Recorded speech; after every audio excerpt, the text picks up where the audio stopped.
Subscribe कीजिए और देखिए हर सैटरडे एक खौफनाक thriller tales. Bell icon press करना ना भूलिएगा।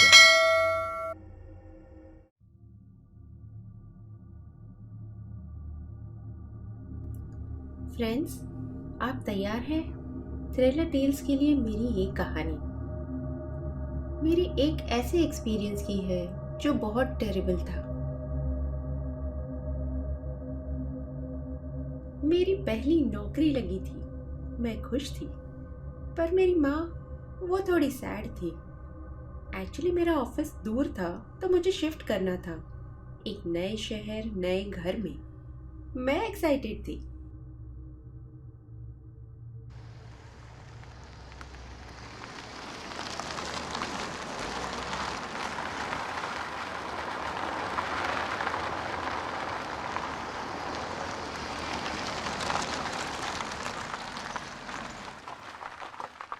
पहली नौकरी थी, पैसे तो ज्यादा नहीं थे, तो मैंने शहर से थोड़ा दूर घर लिया था, पर ऑफिस से उतना दूर नहीं था।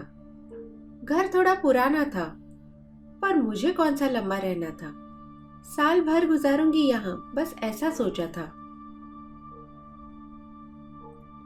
जर्नी ठीक थी, पर यहाँ पहुंच के मौसम कुछ बदलने लगा। अचानक बारिश होने लगी, पर बारिश मुझे पसंद है, तो लगा अब सब बढ़िया होगा।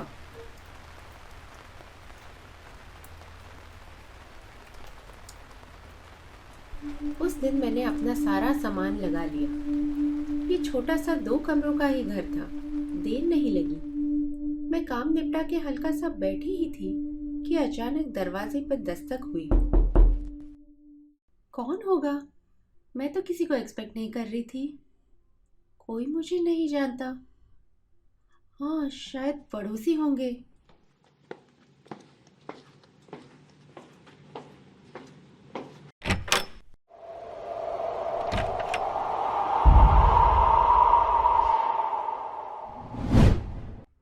दरवाजा खोल के जब मैंने पलट के देखा, पर वहां कोई भी नहीं था।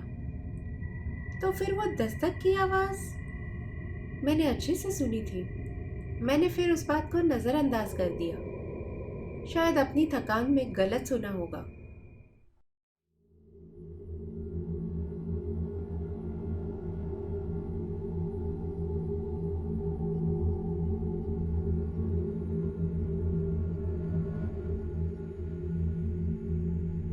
मैं जाके सो गई और अगले दिन काम पे अपने ऑफिस गई। शाम को जब घर लौटी तो आराम से अपनी रॉकिंग चेयर पर बैठी थी। उस दिन मेरा खाना बनाने का मन ही नहीं था, तो मैंने स्विगी पर पिज्जा ऑर्डर किया था। लेकिन 5 मिनट के अंदर ही दरवाजे पर दस्तक हुई। अरे, ये इतनी जल्दी तो नहीं आ सकता। अभी अभी तो ऑर्डर किया था। खैर, मैं पैसे लेके दरवाजे पर पिज्जा लेने गई और जैसे मैंने दरवाजा खोला,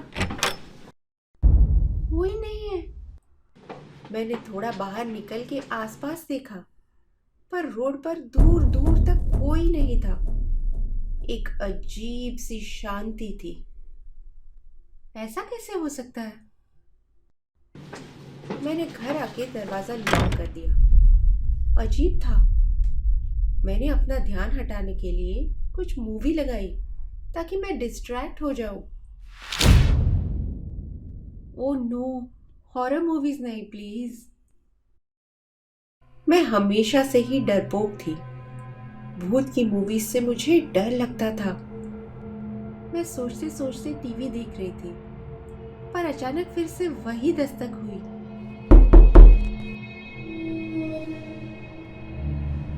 मैं एकदम से कांपती हुई उठी, लेकिन इस बार भागती हुई दरवाजे की तरफ गई कि कोई भी हो, इस बार जरूर पकड़ लूंगी। कौन है? Madam, pizza. हाँ, अच्छा ठीक है, दे दो। तुम पहले भी आए थे क्या? नहीं मैडम, कुछ बात है? Never mind, it's okay. ये लो तुम्हारे पैसे। Thank you madam. Good night.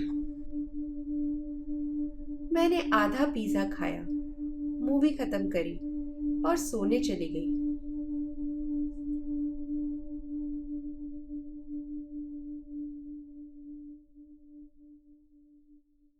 अगले दिन मुझे ऑफिस से लौटने में देर हो गई। करीब 12 बज गए होंगे। मैं घर लौटी। मैंने कल रात का बचा हुआ पिज्जा खाया और दूसरे कमरे में सोने चली गई। मैं अपने बेड पे लेटी थी कि तभी मुझे कुछ आवाज सुनाई दी।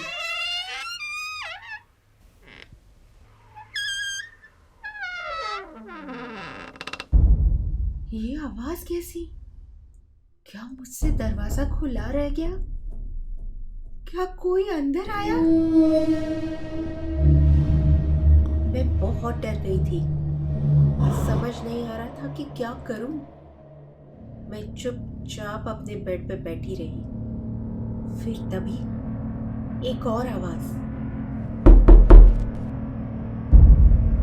ये दस्तक की आवाज, पर इस बार यह आवाज दरवाजे पर नहीं बल्कि दीवार पर हुई थी। मेरे कमरे की दीवार, जिसके उस पार मेरा लिविंग रूम है। मेरे दिल की धड़कन और तेज हो गई थी। बैठे बैठे कुछ नहीं होगा मिया, तुझे कुछ ना कुछ करना ही होगा। कांपते हुए मैं खड़ी हुई। मैं बाहर जाने की हिम्मत नहीं जुटा पा रही थी। तभी मेरी नजर उस हथौड़े पे पड़ी जो बेड के आगे पड़ा हुआ था। कहते हैं डूबते को तिनके का सहारा ही काफी होता है। वो छोटे से हथौड़े के साथ मैं दरवाजे की तरफ जाने लगी, इस बात से अनजान कि बाहर क्या होगा। मैं तेजी से दरवाजा खोल के बाहर गई। इश, आगे एक अमेजिंग सस्पेंस है, पर वो मैं अगले हफ्ते आपको दिखाऊंगी। तब तक बस थोड़ा सा इंतजार और चैनल को सब्सक्राइब जरूर कर लीजिए। आप सबका बहुत बहुत थैंक्स। आपने हमेशा मुझे और मेरी स्टोरीज को बहुत प्यार दिया। Thank you so much. अच्छा, मेरी एक कहानी है, जोकर, जिसमें एक बेबी सिटर का डरावना फिर डिनर के एक्सपीरियंस है। बाद नई नैनी ने दोनों बच्चों को सुला दिया। हाँ, सब काम हो गया। अब मैं टीवी देख सकती हूँ। वाह, क्या आलीशान घर है।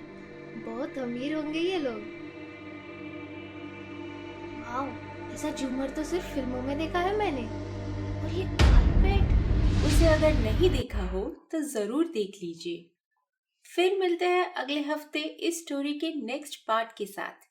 तब तक कीप वॉचिंग थ्रिलर टेल्स।